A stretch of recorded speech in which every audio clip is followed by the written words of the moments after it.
Bonjour à tous et bienvenue dans mon podcast Les Petites Minutes Naturaux. Je m'appelle Muriel Archila-Ribière, je suis praticienne en naturopathie et en réflexologie et je vous accompagne pour devenir acteur de votre bien-être. Je vous partage ici des petites infos, des conseils naturels issus de mes recherches personnelles à mettre en place dans votre quotidien pour un mieux-être et une meilleure vitalité. Vous pourrez également me poser toutes les questions que vous souhaitez. Je me ferai un plaisir d'en sélectionner quelques-unes et d'y répondre. Pour être informé d'un nouveau podcast, je vous invite donc à vous abonner. Je suis très heureuse de partager avec vous chaque semaine et de vous amener sur le chemin de votre mieux-être. À très bientôt. Aujourd'hui, nous allons parler d'alimentation et de pourquoi est-ce important de bien associer les aliments.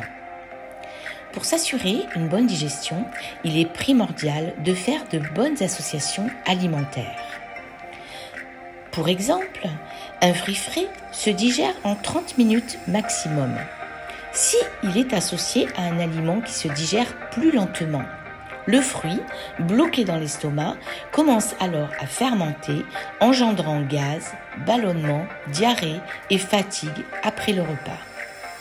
Donc, on consommera les fruits crus 2 ou 3 heures après le repas ou 30 minutes avant. Mais le mieux, c'est de faire une petite pause et de les consommer à 10 heures et à 17 heures.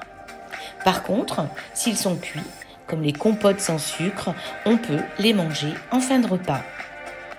Voici quelques petits exemples d'associations avec les fruits crus que vous pouvez consommer.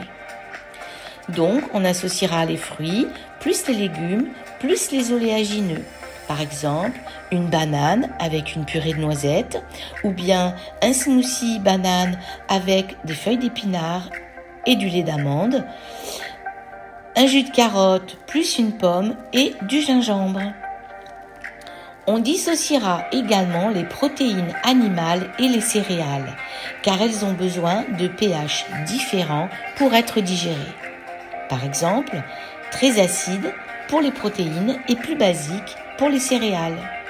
En se retrouvant ensemble dans l'estomac, l'organisme choisira un pH qui ne sera ni acide ni basique, donc qui ne conviendra à aucune des deux, amenant alors une digestion plus longue et plus laborieuse, engendrant également de la fatigue après le repas et parfois une prise de poids.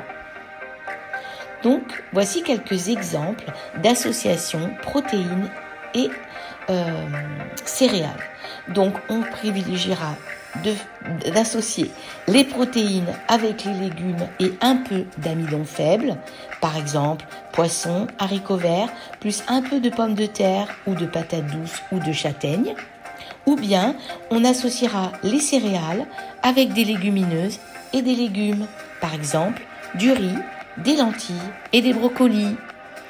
À très bientôt pour les petites minutes naturaux.